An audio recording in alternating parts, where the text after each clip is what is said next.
foi muito produtiva, né? Pudemos todas e todos que estavam aqui acompanhar. Nós estamos nesse momento muito carentes dessas rodas de conversa. E como isso é importante nesse momento para esta militância que está aqui no dia a dia, nessa construção dessa vigília, estudar, ouvir, ler, dialogar, porque a gente precisa, não sei se o termo é aprender, mas a gente precisa conhecer, saber disso tudo, para a gente melhorar no nosso dia a dia de luta, porque é desta forma que a gente vai conseguir dialogar com a sociedade e furar essa bolha que estamos vivendo.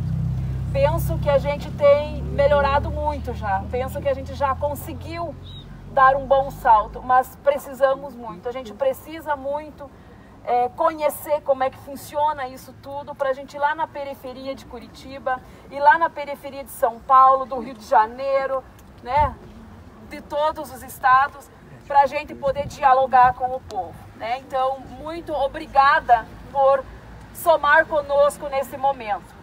Vou passar para o doutor Edivaldo para fazer a fala, dizer para nós aí como que foi a visita, como que está o presidente Lula, porque a gente fica toda quinta-feira assim, bastante ansiosos para saber como que ele está. Não. Segura assim, inclinadinho, bem pertinho. Boa tarde a todas e a todos. Boa tarde. Eu sou Edevaldo de Medeiros, juiz federal, que visitou o presidente Lula nessa tarde. Eu queria agradecer a acolhida que nós tivemos hoje aqui na vigília, por todos os presentes. Foi muito, a gente sentiu assim, a energia de vocês, o amor, o carinho, né? E que há assim guerreiros, né? De dentro, há leões aqui que saem de dentro do coração de vocês. E eu queria fazer esse agradecimento. Quero agradecer a Associação Brasileira dos Juristas para a Democracia, a BJD, por ter realizado esse evento de juízes do qual nós somos representantes. E antes de dar notícia da visita do presidente, que eu fiz agora há pouco, ao presidente Lula, eu gostaria de passar a palavra ao meu colega juiz do trabalho, Leador, para que ele pudesse dar uma palavrinha com vocês.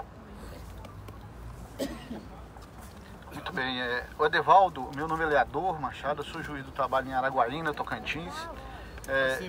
O Edivaldo falou agora para a gente que assim, um dos pedidos do presidente Lula lá é de que nós continuemos acreditando nas nossas instituições. E nós queremos continuar acreditando nas nossas instituições. Então, assim, a esperança é que o Supremo Tribunal Federal dê um basta nesse estado de exceção que se instalou com esse processo contra o presidente Lula. Um processo que desde o início foi conduzido de forma parcial pelo juiz Sérgio Moro e foi conduzido numa forma de confundir todas as instituições, funcionando um órgão julgador, que deveria ser órgão julgador, como órgão também acusador.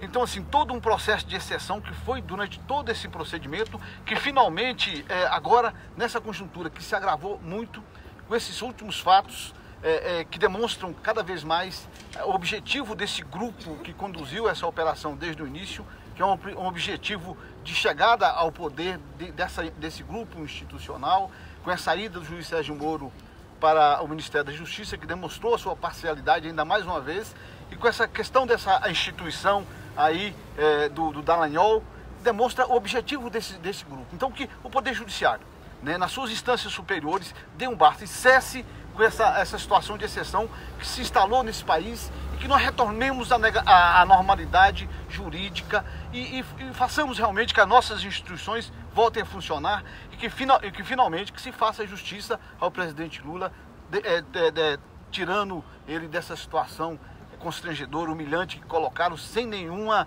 razão para isso. Tá certo? Entendemos que não há nenhuma razão para essa prisão e para sua manutenção. Lula livre! Lula livre!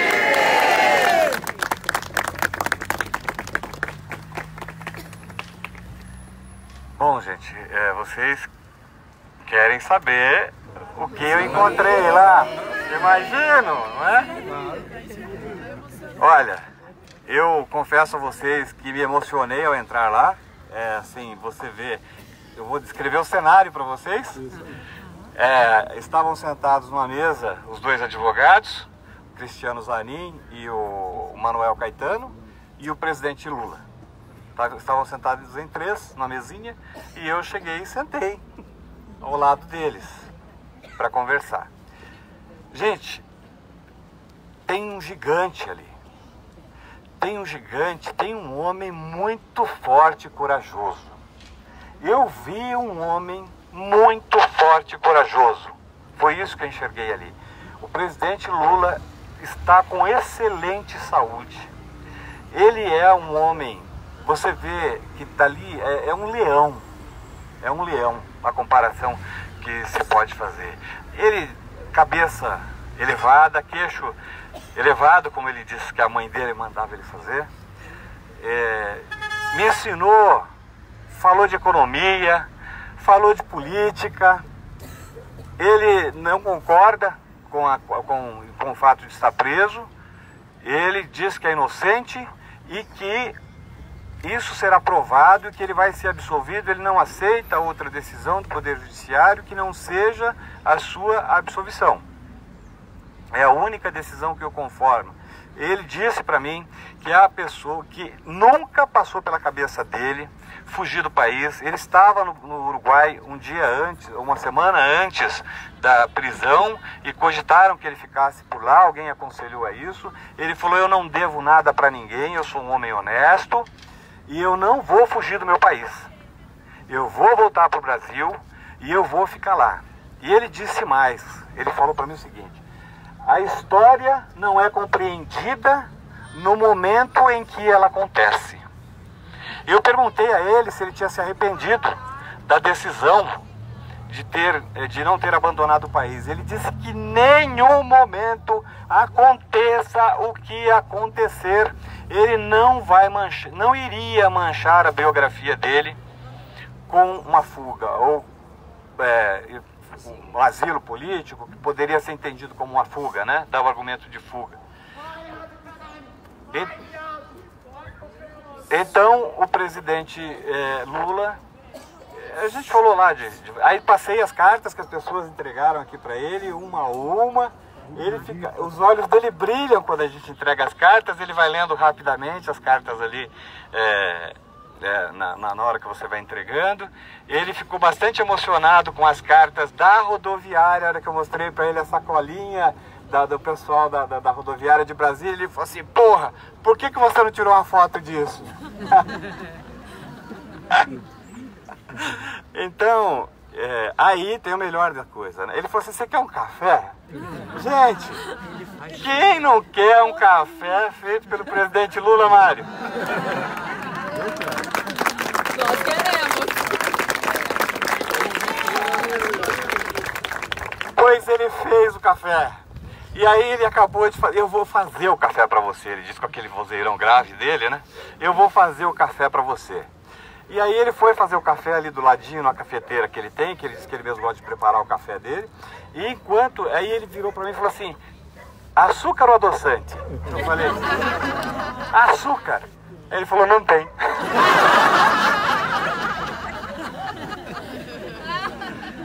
É esse o homem que está preso, tá certo? E eu gostaria, gente, depois eu vou responder perguntas, se tiver, né? Se tiver previsto, mas eu gostaria de ler aqui um pequeno discurso que eu fiz a esse respeito, porque a gente tem, evidentemente, muita solidariedade com o presidente Lula, muito carinho, muito amor. Não é outra razão que nos traz aqui, não é? E como a nossa obrigação como juízes é defender a democracia, o Estado de Direito e o Poder Judiciário, porque nós não viemos aqui afrontar o Poder Judiciário.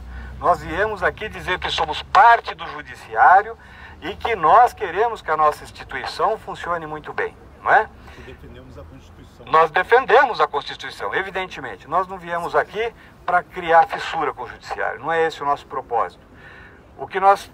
Então eu gostaria de dizer a vocês que eu vou ler esse discurso que eu escrevi, o presidente Lula leu, né? Mas ele disse o seguinte: eu perguntei: o senhor quer que eu diga alguma coisa? Diga o que o seu coração mandar. Aí ele leu meu discurso, não falou nada, Não tem nada de negócio de, ó, vai lá e fala que eu tô bem, não tem nada disso, tá? Diga o que seu coração mandar, foi o que ele me disse. Então, tá aqui. Ah, e tem uma coisa que eu vou contar pra vocês que eu gostei muito. Que eu tenho muito orgulho de ser filho de nordestino. Meu pai é baiano, era baiano, faleceu. Meu pai nasceu também na década de 40 e teria mais ou menos a idade do presidente Lula. Ele abriu um sorriso na hora que eu falei que eu sou filho de baiano. Ele ficou muito feliz. Então vamos lá pro discurso, gente. Eu queria frisar que ninguém lutou mais contra a corrupção neste país do que o presidente Lula. E digo isto porque não se luta contra a corrupção com arroubos de moralismo. O campo de batalha efetivo e legítimo contra a corrupção em um Estado democrático de direito deve ser sempre o institucional. Nenhuma democracia na história da humanidade se consolidou com o messianismo, mas com trabalho e respeito à Constituição. E o presidente Lula sempre primou por fortalecer as instituições democráticas. Enquanto esteve na presidência da República, ele deu a melhor estrutura que a Polícia Federal já teve em sua história. Condições plenas para fazer investigações. O presidente Lula também prestigiou o Ministério Público, sempre escolhendo para o cargo de Procurador-Geral da República o mais votado entre os procuradores, pela Associação Nacional dos Procuradores da República, ANPR. O presidente Lula ampliou a Justiça Federal, criando 230 varas federais em todo o Brasil. O presidente Lula deu exemplo ao proceder desse modo, deu exemplo no sentido de que é valorizando as instituições que se combate a corrupção. E hoje, o que estamos vendo é que as instituições estão sendo enfraquecidas, criando-se uma espécie de poder paralelo, não condizente com a Constituição. A independência dos poderes é fundamento da democracia e os Estados de Direito e do Estado de Direito. Por isso, não se pode admitir o achincalhamento do Supremo Tribunal Federal por quem quer que seja, com o manifesto propósito de pautar a mais importante corte do país. As cortes superiores existem para, além de unificarem e interpretarem a lei, como é o caso do STJ, corrigir eventuais erros das instâncias ordinárias, porque nós também erramos.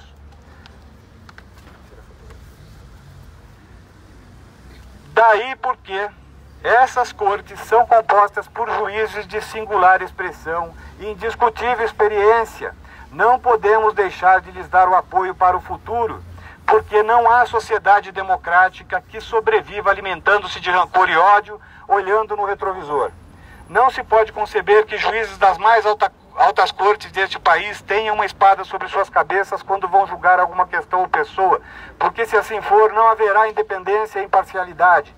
O que estamos precisando é de relembrar os momentos de glória das nossas instituições. Então, quero citar um julgamento histórico do STF, do recurso extraordinário 477-554 de Minas Gerais, de relatoria do ministro decano Celso de Mello, que reconheceu o direito à pensão por morte decorrente de relações homoafetivas estáveis. Naquela oportunidade, pronunciou-se a Corte, em conclusão do julgado, afirmando que incumbe ao Supremo Tribunal Federal, em sua condição institucional de guarda da Constituição, desempenhar função contramajoritária, em ordem a dispensar efetiva proteção às minorias contra eventuais excessos da maioria. Eis que ninguém se sobrepõe, nem mesmo os grupos majoritários, à autoridade hierárquico-normativa e aos princípios superiores consagrados na lei fundamental do Estado. Hoje, nesse clima de ódio que se propagou no nosso país, seria impossível conceber um julgamento tranquilo de um tema dessa natureza. Portanto, precisamos recobrar a serenidade, rejeitar os arrufos e os heróis, proteger a Constituição e as instituições democráticas, para que elas possam consolidar o processo democrático retomado em 1988 com perenidade. E nesse propósito, eu gostaria muito de ver o STF retomar a sua jurisprudência consolidada desde 2009, no sentido de que o cumprimento da pena depende do trânsito em julgado de sentença penal condenatória. Muito obrigado.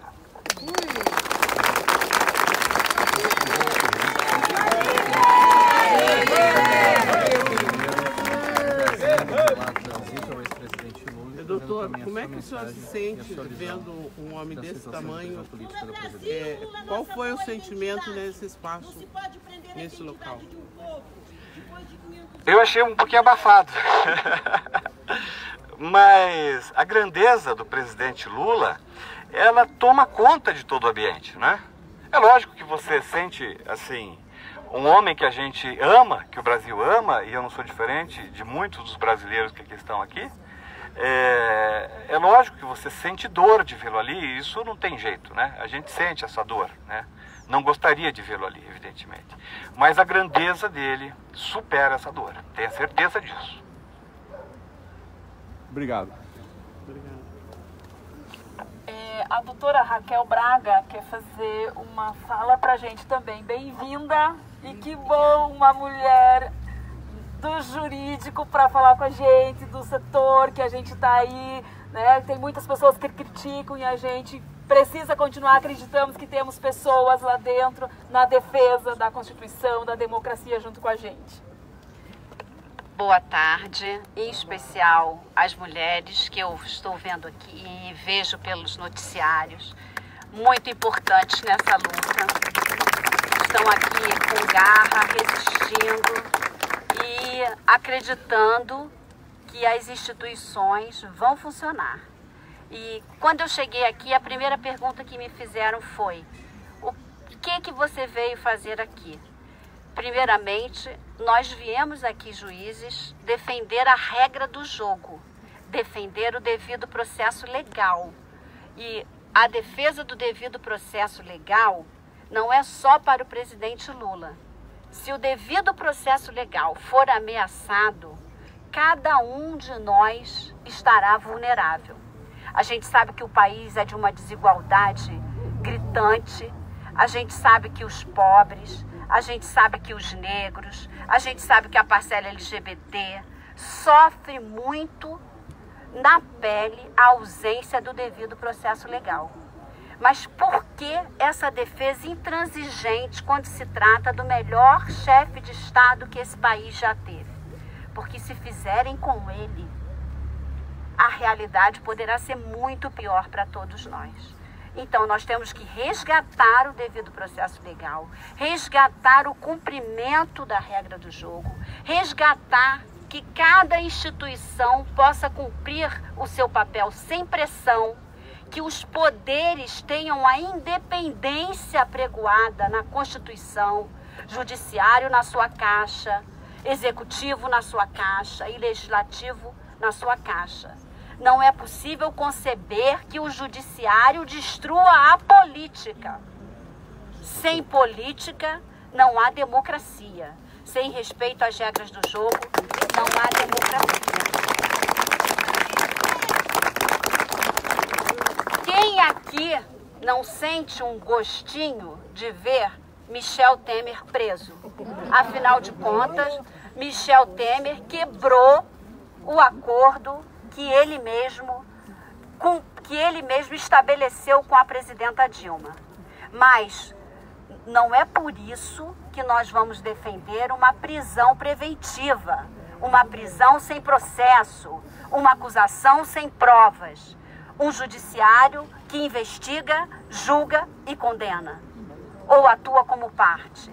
Então, o que nós viemos fazer aqui? Defender a Constituição, defender o judiciário, defender o legislativo, defender o executivo e defender o presidente Lula, que está sofrendo pelo desvio do devido processo legal. Muito obrigado, continuem, e aproveitar para agradecer a função de vocês, porque o que vocês fazem aqui não tem preço para a história do Brasil. Muito obrigada.